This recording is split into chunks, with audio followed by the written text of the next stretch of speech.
정진경 목사님께서 오래전에 우리 젊은 목사들을 만나면은 설교는 할수록 힘들어 그렇게 말씀을 하셨던 기억이 자주 납니다. 그런데 그 뜻을 잘 모르다가 철이 제가 좀 늦게 들어서요, 요즘에야 조금 그 말씀의 의미를 깨닫고 있습니다. 오늘 이 자리에 하나님의 은혜로 섰습니다. 여러분께서 그렇게 이해해 주시고 기도하는 가운데 말씀에 은혜 받으시기를 바랍니다. 그 제자들과 함께 예루살렘에서 갈릴리로 가시던 예수님이 중도의 사마리아 지역 그 수가성에 들려서 우물가에서 잠시 쉬셨습니다. 그 우물은 야곱의 우물이라고 불렸습니다. 시간은 유대인 시간 6시, 즉 정오였습니다. 제자들은 점심을 사기 위해 동네에 들어갔고 예수님은 홀로 우물가에 계시다가 한낮에 물길로 온 여인을 만나 대화를 나누셨습니다. 이 예수님과의 대화를 통해 사마리아 여인은 아주 많이 변화를 경험하게 되었습니다.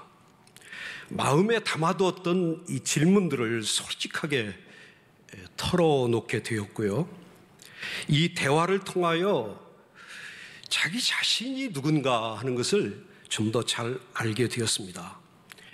대화가 끝난 후 그 여인은 예수님을 선지자로 생각을 했다가 메시아로 기다리던 그리스도로 그렇게 사람들에게 증언할 수 있었고 전파할 수 있었습니다.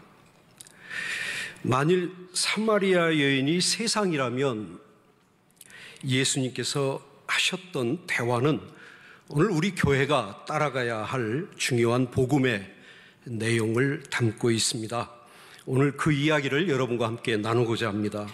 그래야 우리 교회가 다시 새로워지고 부흥의 길을 갈 수 있다고 저는 믿습니다. 첫째로, 예수님은 스스로의 울타리, 담을 허시고 세상과 다리를 놓으셨습니다. 빌립보서 2장 6절에서 8절에 보면 예수님은 본래 하나님의 아들이시지만 하나님과 동등됨을 취할 것으로 여기지 아니하시고 자기를 비워 사람이 되셨고 종의 모습으로 오셨다고 말씀하셨습니다.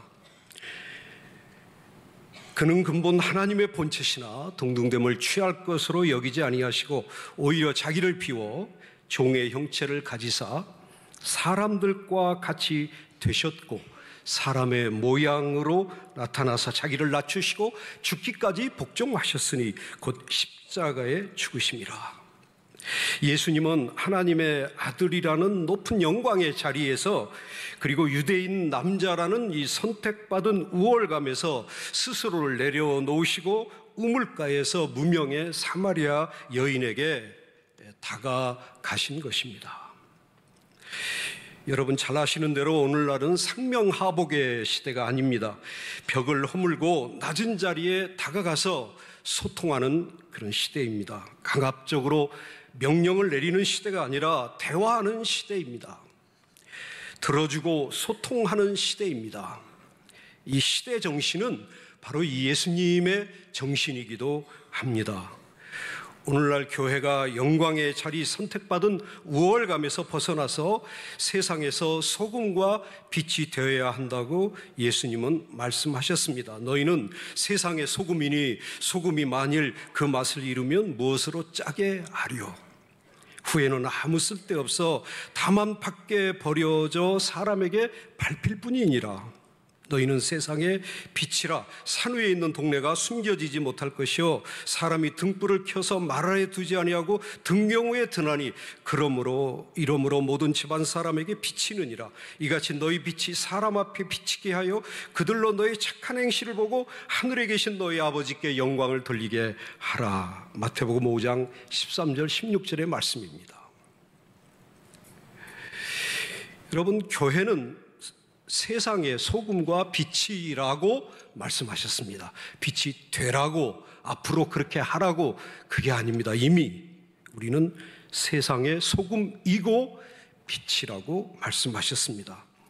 교회는 세상을 외면하지 않고 우리 교회의 담을 헐고 다가가서 이 사람들 속에서 높고 빛을 비치는 그런 교회가 되어야 한다 말씀하신 것입니다. 그래서 수십 년 전부터 성장하는 대부분의 미국 교회들인 이 공동체 교회, 즉 커뮤니티 처치라는 이런 말로 이름을 바꿨습니다. 교파 이름을 내세우지 않고 커뮤니티 처치, 공동체 교회 이렇게 바꿨습니다. 의역하면 동네 교회, 이웃과 소통하는 교회라는 것이 뜻입니다. 그런 교회들을 제가 여러 번 방문했는데요, 이 교회들은 과감하게 교회의 문을 개방하고 세상의 소금 빛이 되고자 노력을 하는 모습이었습니다. 그런 교회들은 부흥하고 있었습니다. 그런 교회들은 사람들의 존경을 받고 있었습니다. 세상과 스스로를 분리시킨 교회가 아니라 소통하는 교회가 될 수 있도록 우리 예수님께서 우리도 세상에 나가서 귀를 기울이고 세상과 대화에 나서야 한다고 모범을 보이고 계신 것입니다. 우리 신촌교회도 지역 어린이들을 위한 아기 학교를 오래전에 개설을 했습니다. 이 경로문화대학을 개설해서 200여 분의 어르신들이 매주 화요일 날 오셔서 즐기시고 공부하고 계십니다. 지역사회 청소를 담당하는 클린 지킴이를 또 하고 계신 분들도 계십니다. 셀북 도서관, 독거노인 돕기, 장학금 지급, 해외 의료 선교, 우리 젊은이들이 또 봉사활동으로 세계에 나가는 이런 모든 것들, 세상과 소통하기 위해서 애쓰고 있는 교회의 모습이라고 믿습니다. 두 번째로 예수님은 이 세상에 차별받는 사람들을 고쳐주시는 힐링, 즉 치유 사역을 하셨습니다. 우물가에 예수님이 잠시 머무셨습니다. 긴 여행 피로 때문에 풀기 위함이기도 했고, 갈증을 해소하기 위해서 물을 얻으시기 위해서일 수도 있습니다. 그러나 예수님은 한 여인이 오는 모습을 멀리서 보셨습니다. 여러분, 저녁 때 우물가에 동네 사람들이 모이는 그 시간을 피하여서 한낮에 혼자 다가오는 여인은 소외받은 여인이고 외로운 여인입니다. 쓸쓸한 그 모습에서 아마도 예수님께서는 연민을 느끼셨을 것입니다. 지난 3주 전에 담임 목사님께서 빌립보서 1장 8절에 있는 말씀을 말씀해 주시면서 그리스도의 심장, 스플랑크론, 이것은 애간장, 창자가 끊어지는 그런 아픔, 이것이 바로 연민이라고 성경은 말하고 있습니다. 예수님께서 그 여인이 다가오기를 기다리셨습니다. 예수님은 우물가에서 기다리시고 잠시 머무르시고 그리고 쉬고 계셨습니다. 그리고 찾아오는 사마리아 여인에게 연민을 느끼셨습니다. 그것이 치유의 시작입니다. 수고하고 무거운 짐진 자들아 다 내게로 오라, 내가 너희를 쉬게 하리라. 나는 마음이 온유하고 겸손하니 나의 멍에를 메고 내게 배우라. 그리하면 너희 마음이 쉼을 얻으리니. 마태복음 11장 28절에서 29절입니다. 여러분, 하나님께서 세상을 6일 만에 창조하시고 마지막 7일째 되는 날 쉬시면서 그날을 거룩하게 하셨습니다. 처음으로 하나님께서 거룩하게 하신 것은 시간입니다. 쉬는 시간, 안식, 그 시간입니다. 쉼과 안식은 거룩한 시간이고 공간입니다. 소리 높이 외치지 않아도 우리 세상은 우리에게 다가오고 있습니다. 교회는 예수님이 앉아 계신 우물입니다. 예수님께서 잠시 기다리시고 계신 곳입니다. 이곳에서 성도님들과 함께 쉬고 계신 곳입니다. 그리고 예수님이 앉아 계신 곳입니다. 연민을 느끼고 세상을 기다리고 계신 곳입니다. 예수님의 기다리심은 청원으로 시작이 되십니다. 예수님이 말씀하셨습니다. 물을 좀 달라. 여러분, 교회는 일방적으로 세상에게 뭔가를 베풀어주는 그런 것이 아닙니다. 베풀 수도 없습니다. 그것은 교만입니다. 예수님은 그 여인이 할 수 있는 일을 통해서 그 여인 스스로가 존귀한 존재라는 것을 깨우쳐 주신 것입니다. 스스로가 누군가에게 무엇인가 해줄 수 있는 사람이다. 자기 자신이 그렇게 소중한 존재이다 라는 것을 깨우쳐 주신 것입니다. 그것이 예수님의 만져주심, 힐링, 터칭이었습니다. 그리고 예수님은 영원히 목마르지 않고 솟아나는 샘물을 주시겠다 이렇게 제안을 하십니다. 하나님의 은혜의 샘물, 사랑의 샘물, 영생의 샘물을 구하는 자에게 주시겠다고, 값없이 주시겠다고 예수님 말씀하십니다. 그 여인은 예수님의 그 엄청난 제안에 말할 수 없는 깊은 감동을 받았을 것입니다. 예수님의 치유의 사역은 그 여인의 장벽, 사마리아인이라는 그 울타리, 여인이라는 그 울타리, 불쌍한 가족사의 장벽에 갇힌 그 여인의 그 담을 헐게 하셨습니다. 그리고 자유하게 하셨습니다. 사마리아인들은요, 유대인과 달리 주전 722년에 아시리아 살만에세 황제에게 망해서 나라를 빼앗기고 혼혈족이 된 사람들이었습니다. 그들은 유대인들의 멸시를 받았습니다. 그리고 당시 여인은 낮은 사회적 지위를 누리고 있었습니다. 그리고 그 여인은 과거에 남편이 5 있었으나 지금 동거하고 있는 사람도 그의 남편이 아닌 그런 여인이었습니다. 행실이 바르지 못했거나 아니면 매우 불행한 가족사를 가진 여인이었습니다.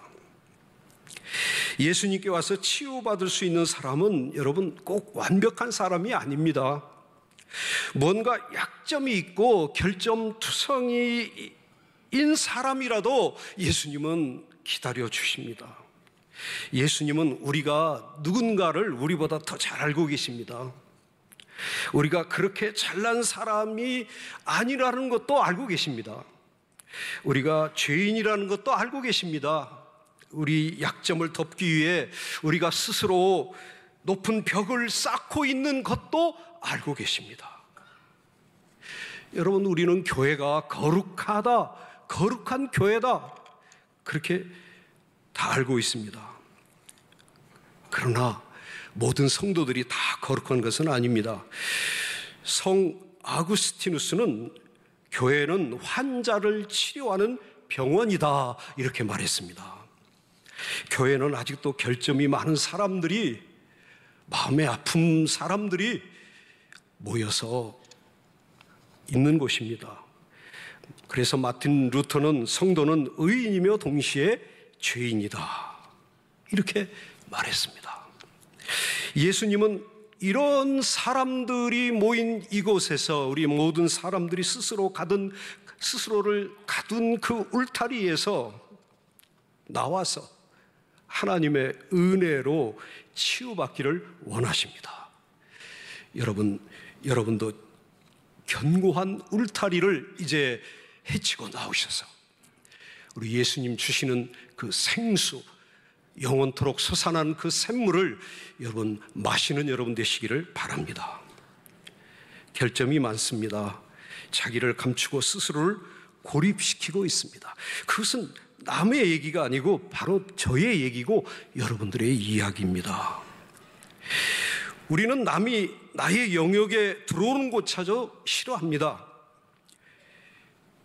교회가 먼저 할 일은 사람들이 스스로 찾아와 예수님 앉아 계신 쉼터에서 우물가에서 쉼을 얻고 스스로를 가둔 벽에서 나와서 자신의 존귀함을 깨닫고 소중함을 깨닫고 다른 이웃들과 하나님과 소통하도록 우리가 그렇게 초대하는 것이, 그것이 바로 교회의 사명이라고 믿습니다.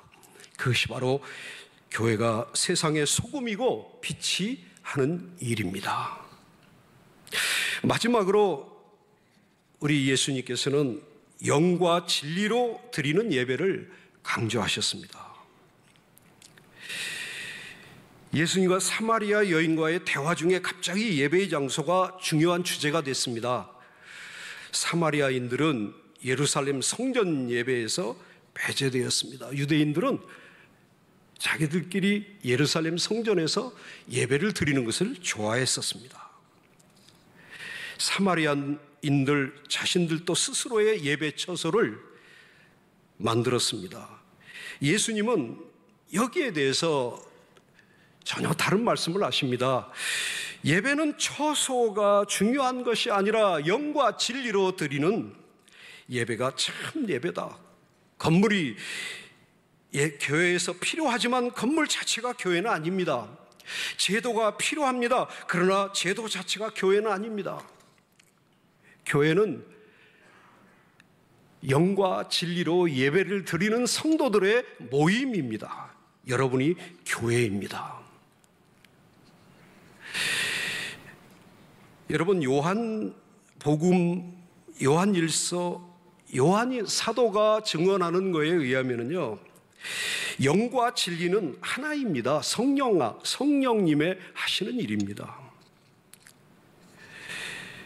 요한복음 15장 26절에 보면 내가 아버지께로부터 너희에게 보낼 보혜사 곧 아버지께로부터 나오는 진리의 성령이 오실 때에 그가 나를 증언하실 것이요. 진리의 성령, 영과 진리, 이게 늘 요한 사도에게는 같은 말입니다. 요한복음 16장 13절에 보면 진리의 성령이 오시면 그가 너희를 모든 진리 가운데로 인도하리니 그가 스스로 말하지 않고 오직 들은 것을 말하며 장래일을 너희에게 알리리라, 그렇게 말씀하셨습니다. 진리의 성령이 그리스도에 대해서 증언하고 진리에 대해서 증언할 것이다 말씀하고 있습니다. 요한일서 5장 6절에 보면 증언하는 이는 성령이니 성령은 진리니라, 그렇게 말씀하고 있습니다. 요한복음과 요한일서, 요한사도의 말씀을 보면 예배는 성령 충만한 예배, 성령님이 우리 안에서 역사하시는 예배, 우리의 지식이나 우리의 말이나 우리의 모든 출신이나 우리의 제도나 우리의 모든 인간의 자랑이 아니라 하나님의 성령께서 하시는 일이다, 이렇게 말씀하고 있습니다. 여러분, 성령님께서 여러분을 인도해 주시는 이 귀한 예배 되시기를 바랍니다. 여러분, 교회가 정치에도 참여하고 여러 사업에도 참여해야 한다, 이렇게 말하는 분들이 있습니다. 그렇지 않습니다. 교회의 고유한 가치는 참 예배가 살아있을 때 존경을 받게 됩니다. 하나님 앞에 코람데오, 하나님 앞에 바로 서게 되면 세상 앞에서도 우리가 부끄러움 없고 세상의 존경을 받을 수가 있습니다. 세상 사람들도요, 교회요, 정치에 서십시오, 우리 편이 되주십시오, 교회의 경제 학술을 우리에게 가르쳐 주십시오, 언제 그런 얘기 한 적이 없습니다. 그런 기대도 하지 않습니다. 참 그리스도인, 참 예배자로 설 때 세상도 우리를 존경하고 세상이 우리를 따라오게 되는 것입니다. 또 한편에서는요, 영적 예배는 어떤 예배인가? 사도 바울은요, 로마서 12장 1절에서 이렇게 말씀하고 있습니다. 그러므로 형제들아, 내가 하나님의 모든 자비하심으로 너희를 권하노니 너희 몸을 하나님이 기뻐하시는 거룩한 산 제물로 드리라. 이는 너희가 드리는 영적 예배니라, 그렇게 말씀하고 있습니다. 여러분, 우리 몸을 거룩한 산 제물로 하나님께 드리라. 성경은요, 영과 몸을 완전히 분리하지 않습니다. 몸을 중시합니다. 몸은 마음과 영혼과 더불어 인간의 본질적인 요소이고 하나님께서 기뻐하시는 것입니다. 예수님이 몸으로 오셨고 그의 몸과 피를 우리에게 주시고 성만찬에서 이 몸과 피를 함께 나누고 함께 먹고 마시라고 그렇게 말씀하셨습니다. 그리고 십자가에서 그 몸을 우리에게 주셨습니다. 3일 만에 그 몸이 부활하셨습니다. 바울 사도는요, 우리 그리스도인들의 영과 몸과 모든 전체를 하나님께 산 제사로 드리라고 말씀하고 있습니다. 여기 제물이라는 의미는요, 히브리어로 아보다인데요, 그것은 노동이라는 뜻도 있습니다. 노동. 그래서 베네딕토 수도사들 뿐만 아니라 모든 수도사들이요, 노동이 기도다 이렇게 가르쳤습니다. 기도와 노동으로 우리가 하나님께 예배하자. 그게 수도사들의 내건 표어였습니다. 땀 흘리는 성도님들, 그게 예배입니다. 영적 예배는 몸으로 드리는 산 제사이고 노동입니다. 몸으로 흘리는 땀이 기도이고 예배입니다. 내 몸으로 이웃을 돕는 것이 진정한 예배입니다. 잘 걷지 못하는 할머니, 할아버지 교회 앞에 오시면 그 손 붙잡아 드리는 것도 참 예배입니다. 그래서 히브리서 기자는 히브리서 13장에서 찬미의 제사와 함께 이웃사랑도 제사라고 그렇게 말씀하고 있습니다. 그러므로 우리는 예수로 말미암아 항상 찬송의 제사를 하나님께 드리자. 이는 그 이름을 증언하는 입술의 열매니라. 오직 선을 행함과 서로 나누어 주기를 잊지 말라. 하나님은 이 같은 제사를 기뻐하시느니라. 히브리서 13장 15절 16절입니다. 여러분도 이런 진실한 예배 드리시기를 바랍니다. 우리의 생각으로만 드리는 예배가 아니고 우리 눈물과 땀으로, 이웃 사랑으로 하나님께 진정한 예배 여러분 드리시기를 주의 이름으로 축원합니다. 네. 여러분, 이 하나님의 진리는요, 영으로 드리는 이 영과 육 진리가 만나는 이곳에 예수 그리스도의 고백이 있습니다. 예수 그리스도에게서 영과 진리가 완전하게 인간이 되셔오신 하나님의 모습이 나타납니다. 세상을 구원하러 오신 신실하신 하나님께서 이스라엘 백성과 맺은 약속, 시내산에서 이스라엘 민족과 맺은 약속, 여호와께서 그의 앞으로 지나시며 선포하시되 여호와라 여호와라 은혜롭고 노하기를 더디하고 인자와 진실이 많은 하나님이시라. 출애굽기 34장 6절. 거기에 헤세드, 인자, 진실, 에메트, 인자와 진실이 많으신 그 하나님이 인간이 되셔서 하나님의 아들이 이 세상에 예수 그리스도가 되서 오셨습니다. 참다운 예배는 예수 그리스도를 나의 주, 나의 하나님으로 고백하는 이 사마리아 여인과 같이,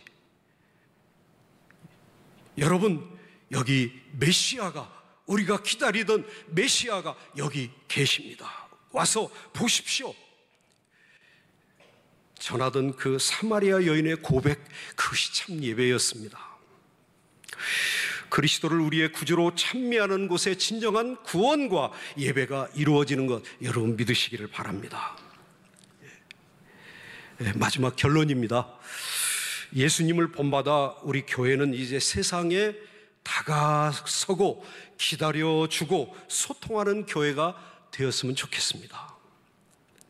예수님을 본받아서 우리 교회가 세상의 약한 자들이 쉼을 얻기 위해서 오는 교회, 스스로의 울타리를 무너뜨리고 치유를 얻고 그리고 여기 와서 건강하게 되는 그런 교회가 되기를 바랍니다. 예수님을 본받아 우리 교회는 영과 진리로 드리는 그런 교회가 되기를 바랍니다. 우리 몸으로 산 제사 드리고 성령 안에서 기뻐하고 감사하고 찬양하고 땀을 흘리며 노동하고 이웃을 사랑하고 하나님을 마음을 다하고 뜻을 다하고 정성을 다하여 하나님을 사랑하는 그런 하나님의 약속을 꼭 믿는 진실한 그런 하나님의 약속된 백성들이 되시기를 주의 이름으로 축원합니다.